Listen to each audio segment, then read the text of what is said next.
automotriz.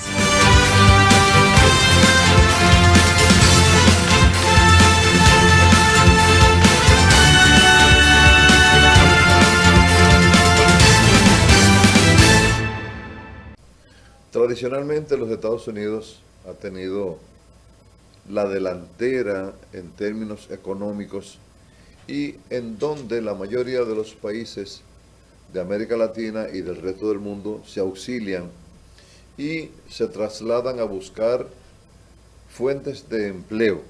¿Por qué? Bueno, porque son un país industrializado y se generan esos puestos que los estadounidenses no ocupan por distintas razones que no vamos a explicar ahora. Pero hay empresas en los Estados Unidos que de manera clásica los primeros empleos de los ciudadanos son en empresas como que están a nivel en el territorio de los Estados Unidos y fuera del territorio norteamericano. ¿A qué nos referimos? Bueno, McDonald's es una de las empresas, pudiéramos decir, como ícono de los Estados Unidos, conocida en el mundo entero. Pero en Estados Unidos hay una gran cantidad de jóvenes que su primer empleo es en los McDonald's. Ellos le dicen McDonald's. Y es una especie de orgullo porque la gente entra por posiciones bajitas y va creciendo poco a poco, va conociendo el trabajo. Y llega un momento a ser gerente. Y cuando tú llegas a ser gerente, ya ahí cambia todo en términos salariales, en términos de tiempo de trabajo. Otra empresa que ha alcanzado notoriedad en el mundo entero por su servicio y por su calidad en términos generales es Amazon. Bueno, otra empresa que alcanzó unos niveles altísimos en el resto del mundo, pero en este caso en la agricultura, John Deere. John Deere es una de las marcas de tractores y de otros implementos agrícolas más famosas del mundo por su calidad. ¿Qué pasa con estas tres empresas que tienen miles y miles de empleos, no solo en los Estados Unidos, sino también fuera de los Estados Unidos? McDonald's, Amazon y John Deere, que se fueron de los Estados Unidos. ¿Por qué se van de los Estados Unidos ahora en este momento? Bueno, porque la competitividad se ha convertido en un dolor de cabeza. Entonces, fíjense, yo me asombré mucho cuando escuché un término que realmente yo no había escuchado. Ellos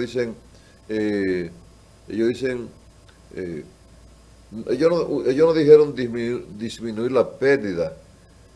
Ahora no lo recuerdo el término, pero es más o menos es disminuir las pérdidas, ¿verdad? Ese es el término, que están perdiendo mucho dinero y eso trae como consecuencia que ellos salgan del territorio norteamericano y buscar mano de obra barata en América Latina y otras partes del mundo. De todas maneras, tenemos un trabajo muy bien elaborado por un noticiario norteamericano que nosotros quisiéramos que ustedes lo vean, para que ustedes tengan una idea de las implicaciones que tienen las salidas de esas tres empresas de fama mundial de los Estados Unidos. Pero hay algo que yo quiero acotar, que para mí también fue una extrañeza, cuando estaba haciendo el trabajo de investigación en el caso de McDonald's. McDonald's no vende hamburguesas, no vende pan, no vende desayuno, no vende almuerzo. ¿Cómo? No. McDonald's, su fuerte es la inmobiliaria, porque lo demás es un suministro que ellos le hacen a los que han adquirido la franquicia. Lo único que McDonald's hace es supervisar que los procedimientos y las normas se cumplan, se lleven a cabalidad en cada una de sus dependencias en Estados Unidos y el resto del mundo. Bueno, ahora en el resto del mundo, porque en Estados Unidos no estará McDonald's. Vamos a ver este trabajo de investigación, diría yo. This is the first time that McDonald's sales have dropped since the end of 2020. McDonald's is struggling. The brand is reporting a drop in sales worldwide. They're down by 1%. McDonald's shares have tanked by 15%. Why? Because customers find their burgers too expensive now, and many prefer to eat at home instead. El 6 de mayo de 2025, un comunicado desde la sede central de McDonald's en Chicago sacudió por completo al mercado estadounidense. Cierre temporal de toda la cadena de producción nacional. Solo una frase. Pero fue como una bomba cayendo en Wall Street. Las acciones de MCD perdieron inmediatamente un 15% de su valor en solo las primeras horas de negociación. Cerca de 60.000 empleos fueron suspendidos. 5.000 millones de dólares en ingresos desaparecieron en un solo trimestre. Y una de las marcas más representativas de la cultura estadounidense quedó al borde del colapso. No se trataba de un rumor, sino de una alerta roja emitida directamente por el propio CEO, Chris Kempczinski, durante una transmisión en vivo cargada de tensión. Él no dio rodeos. Nos vemos obligados a cortar pérdidas. Y la única solución es cerrar temporalmente todas las operaciones domésticas. El problema no está en la calidad de las hamburguesas ni en un error de marketing. Está en los impuestos. Más precisamente, en los aranceles impulsados desde la Casa Blanca bajo el lema de America First 2.0, una estrategia de proteccionismo comercial presentada como defensa del trabajador estadounidense, pero que ahora está llevando incluso a íconos tan familiares como el Big Mac al borde del abismo. Cuando un gigante como McDonald's, con una cadena de suministro global sofisticada, una escala operativa gigantesca y un nivel de consumo casi sin rival, se ve obligado a retroceder en su propio territorio, ya no se trata de un simple problema empresarial. Es una señal de alarma para todo un modelo económico que alguna vez fue celebrado como la base del sueño americano. Para entender cómo un imperio como McDonald's pudo colapsar en cuestión de meses, hay que regresar al 1 de marzo de 2025, la fecha en que el presidente Donald Trump firmó oficialmente la orden ejecutiva America First 2.0. A los ojos de sus seguidores, fue un intento por reconstruir la producción nacional, recuperar empleos para los estadounidenses y detener la invasión de la globalización. Pero en la práctica, esa orden marcó el inicio de una de las etapas más caóticas en la historia del comercio moderno. En solo 3 semanas, se impusieron aranceles de hasta el 25% sobre la mayoría de los productos importados desde México y Canadá, con advertencias de que podrían alcanzar el 145% para los artículos considerados sensibles. Una cifra tan absurda que incluso economistas conservadores la calificaron de irracional. Canadá respondió de inmediato con aranceles del 25% sobre exportaciones estadounidenses por un valor de 30.000 millones de dólares,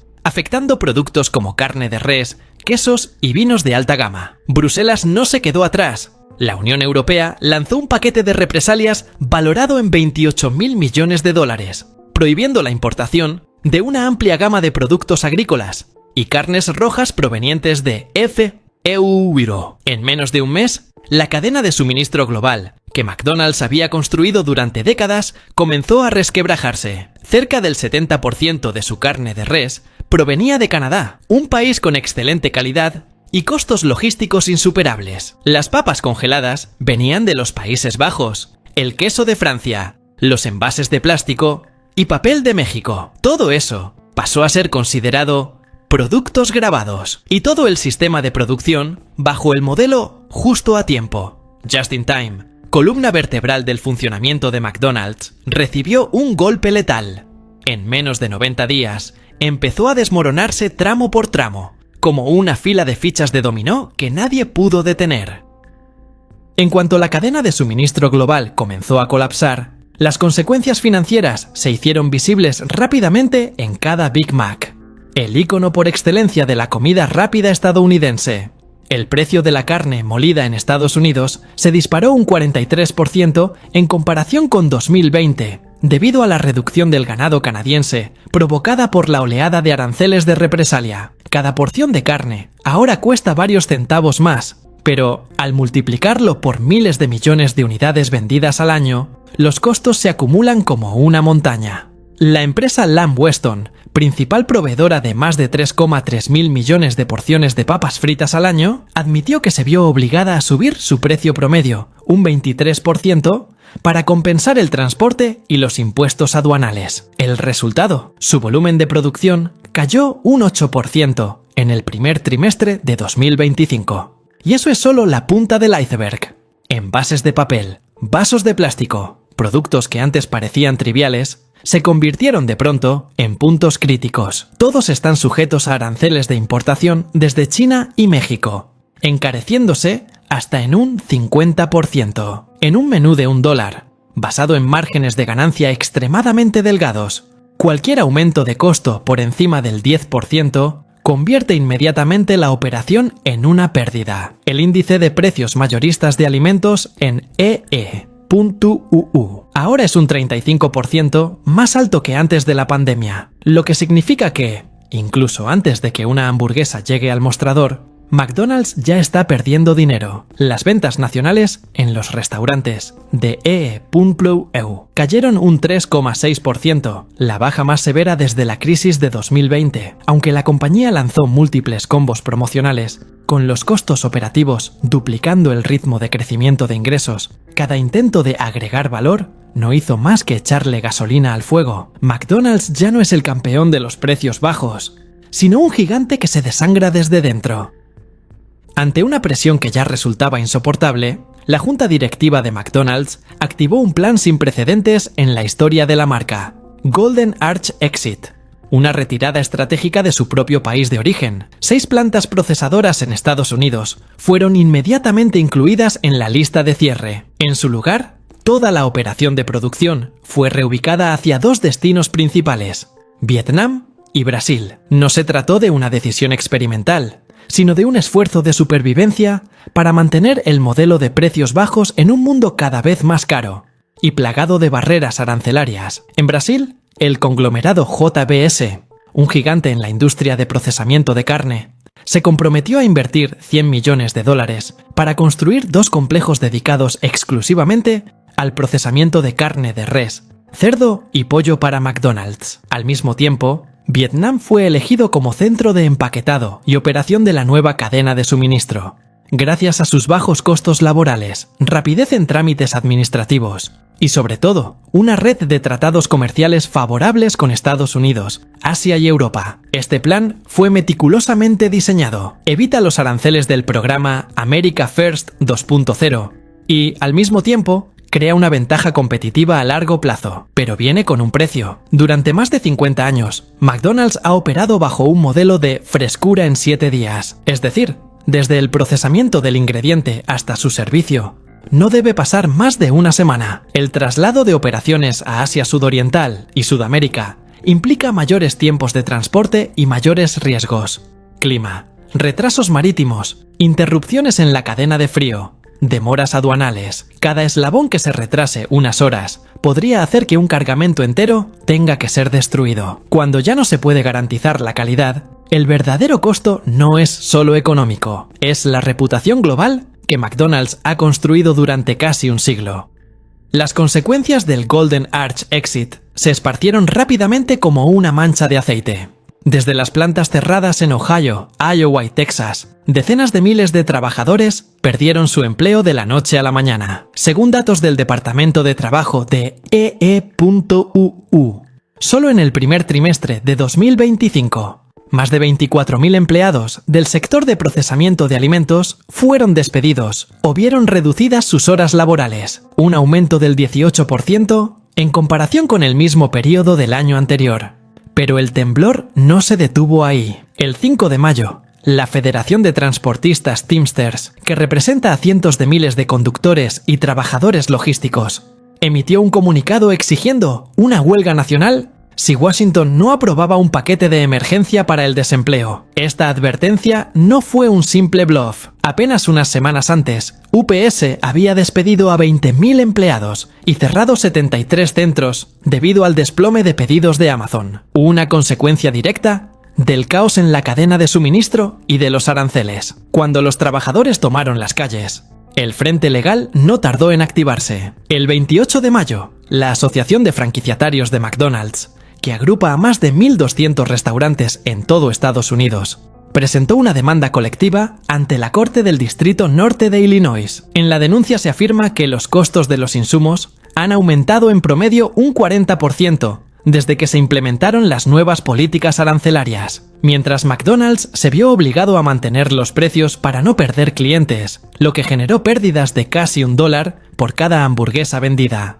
Y no terminó ahí. Los gigantes financieros BlackRock y Vanguard también criticaron a McDonald's por no informar adecuadamente a los inversionistas sobre los riesgos de dichas políticas. El Departamento de Justicia de Illinois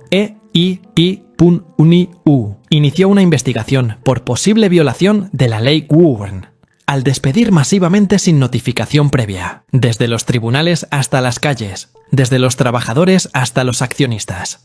La ola de resistencia está convirtiendo a McDonald's en el símbolo colapsado de una política económica fallida.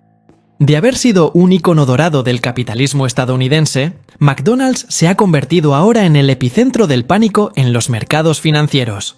Solo durante la semana del 19 al 23 de mayo de 2025, las acciones de MCD se desplomaron un 22%, borrando casi $900 millones en valor de capitalización bursátil en apenas 5 jornadas de negociación. Fue el golpe más duro contra el sector de alimentos y bebidas del índice S&P 500 en los últimos 5 años, arrastrando consigo a una cascada de acciones del mismo rubro que cayeron en picada. Los inversionistas perdieron la paciencia, huyeron con miedo ante la falta total de señales por parte del gobierno de Trump sobre una posible desescalada en la guerra arancelaria. El resultado fue una ola de desinversiones que no solo estranguló las ganancias, sino que paralizó por completo las expectativas de recuperación en toda la industria. Peor aún, la caída de McDonald's desató un efecto dominó. Según Reuters, corporaciones rivales como Burger King y Starbucks ya están evaluando en silencio trasladar sus pedidos de empaques a Indonesia, donde los aranceles de importación oscilan entre el 0 y el 5%, muy por debajo del 25 a 50% que se aplica en EEM. Si esta tendencia se generaliza, el eslogan Make in America corre el riesgo de convertirse en una cruel ironía. Mientras los contratos de producción se deslocalizan en masa, la Organización Mundial del Comercio también ha emitido una advertencia. La confianza de los inversionistas internacionales en el entorno empresarial estadounidense está cayendo a niveles alarmantes. Cuando una marca global como McDonald's se ve obligada a huir de su propio país, ya no se trata de la historia de una sola empresa. Es una señal contundente de que el proteccionismo extremo está matando precisamente a la economía que prometía proteger. Y la confianza, ese recurso que toma años construir, se está desmoronando en cuestión de meses. Detrás de los fríos números que parpadean en las pantallas de Wall Street, hay vidas trituradas en las llanuras de Iowa, las zonas rurales de Ohio o los pequeños pueblos de Texas, lugares donde McDonald's solía ser una fuente de vida. Con más de 60.000 empleos recortados, solo en el primer trimestre de 2025, decenas de miles de trabajadores perdieron sus ingresos, su seguro médico y, en muchos casos, su último sostén en medio de la tormenta inflacionaria. No se trata solo de cocineros que freían papas o empleados de líneas de empaque, sino de comunidades enteras que dependían totalmente de una planta procesadora de McDonald's para sobrevivir. En Springfield, Ohio, un residente apenas pudo contener las lágrimas. Ya no sabemos qué vamos a cenar esta noche. No hay ingresos por impuestos. Los restaurantes han cerrado. Y la gente está realmente asustada. La situación es aún más grave para las familias de bajos ingresos, aquellas que durante años vieron el menú de $1 como un salvavidas. Pero con un aumento del 35% en el costo de los insumos, McDonald's se vio obligado a subir los precios incluso de sus comidas más baratas. El resultado: los pobres fueron expulsados del juego. Ya no les alcanza para una comida caliente y se ven obligados a volver a los alimentos baratos, sin valor nutricional, o simplemente pasar hambre. En un país que se autodenomina potencia mundial, esa imagen es una vergüenza. Y no terminó ahí. Cuando los almacenes se vacían, cuando las papas no llegan a la cocina, Cuando las líneas de empaque se detienen, toda una red de trabajo interconectada colapsa. Agricultores, camioneros, operadores de cámaras frigoríficas, todos arrastrados por la misma tormenta. Las comunidades que alguna vez prosperaron gracias a McDonald's, hoy parecen cascos abandonados en la marea de una política destructiva. Y lo más trágico, ellos no iniciaron esta guerra arancelaria, pero son los primeros en pagar el precio. Si la política de America First 2.0 nació bajo el lema de proteger empleos y reactivar la producción nacional, la realidad que hoy se revela hace que muchos se estremezcan con una pregunta incómoda. ¿Esto es patriotismo? ¿O una maniobra arrogante y desorientada? Cuando un ícono cultural como McDonald's se ve obligado a huir de su propia patria, cuando decenas de miles de trabajadores pierden sus empleos, cuando los ciudadanos más pobres ya no pueden permitirse una comida económica, ¿podemos realmente llamarlo una victoria? ¿O se trata más bien del resultado de una visión limitada, desconectada de la complejidad de las cadenas de suministro globales en pleno siglo XXI? El amor por Estados Unidos no se mide por los aranceles que se imponen a otros países, sino por la prosperidad sostenible que se garantiza a su propio pueblo. Pero America First se está transformando en America Alone, levantando muros arancelarios que al final terminan siendo cuchillas que cortan sus propias cadenas de valor. Entonces, ¿qué estamos protegiendo realmente?